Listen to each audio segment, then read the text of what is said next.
Hey, Frontline fans, welcome back to Comic Frontline and fans. You're back with me, Mike Spider Slayer, getting ready to do that all-important comic book review so you, the fans, can make a decision on what comic books to buy.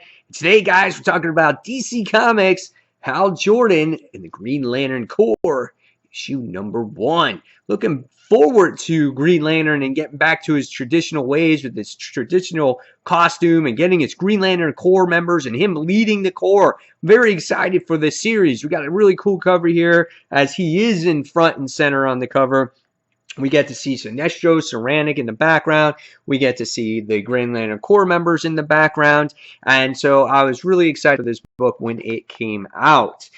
This book is written by Robert Venditti as he continues on with the series. And the artwork this time is Rafa Sandoval.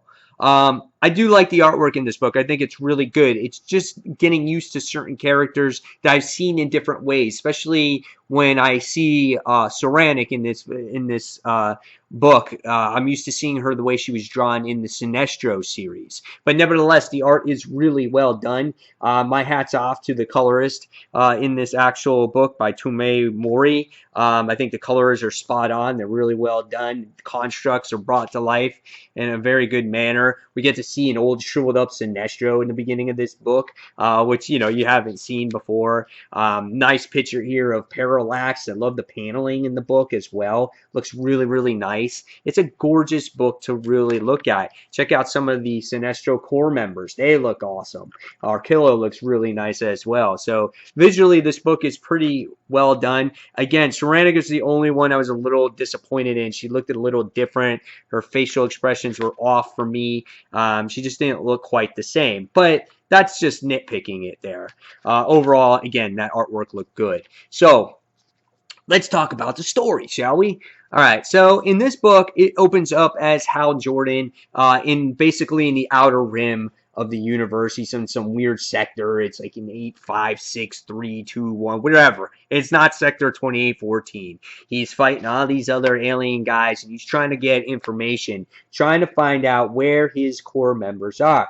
He's like, I'm trying to find out information. He's like, where are my friends? He's trying to find out all that stuff. So he's just prying all that information. In the meantime, you wind up seeing Sinestro here. He's all depleted from his war, what happened in the Sinestro Corps series. He's all beat up, and he can't take it. He's like walking on a cane and whatever, and he's looking to his old friend for another, I guess, to power himself up, and he calls upon Parallax once again, and him and Parallax become one in this issue. And we get to see some interesting moments here with Lissa Dark and Saranic here, on how Saranic is a leader of the Sinestro Corps member. We're here for good and whatnot. And right when that happens, like I said, Sinestro is all powered up as Parallax once again, and it looks like he's going to be once again in complete control of the Sinestro Corps member. Everyone's hailing him. They're like, Sinestro, Sinestro. They're like cheering him on, and he's just all powered out, and he's ready to go. He gives the chance.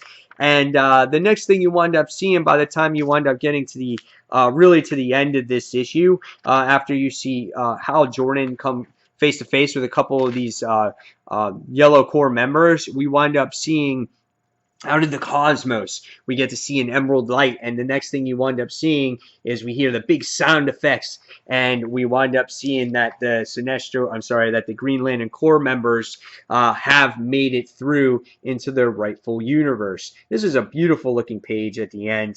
Them especially carrying Kilowog out. He's all injured from the Edge of Oblivion series. And I thought it was nice. This dude right here, I forgot his name, but he looks great.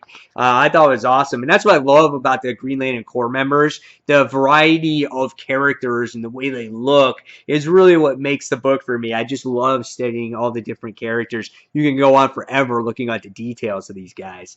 So, and that's basically the end of the issue. We just see that, yep, they're back. John Stewart, Guy Gardner, everyone is just back in action. So, what did I think about this book? I think it was perfect where it needed to be. It was a setup to open up this series. We all knew from the Edge of Oblivion that the Green Lantern Corps was missing. We knew they went through this wormhole or wherever it was, and eventually they had to come out. So we knew that this was going to get introduced eventually. They also had to tie in, they ended the Sinestro series, so they kind of had to tie that all in together into this book as well. So it makes sense how we had 3 books basically merge into one book in this series to get everything set up, and then by issues 2 and 3 and 4 we'll get the ball rolling into the real story arc here going forward. So I thought it was a nice bridge between all those three series to this book. I thought this was a much better book than the Rebirth title, in my opinion. I thought maybe this could have been the Rebirth special than an issue number 1, because this did a better job at that. So overall, this was a great book. I really enjoyed it. I gotta give it a 4.25 stars, and I can't wait to look forward to Hal Jordan leading the Green Lantern Corps once again. So guys, leave me in the comments below what you thought of Hal Jordan and the Green Lantern Corps issue number 1. If you're on board with it, if you're not on board, do you agree? Do you disagree? Who's your favorite Green Lantern Corps member? Do you want to see Kyle Rayner back? And guys, as always, thank you for watching Comic Frontline. And until the next comic book review, this is Mike Spider signing off. Take care, guys. Bye.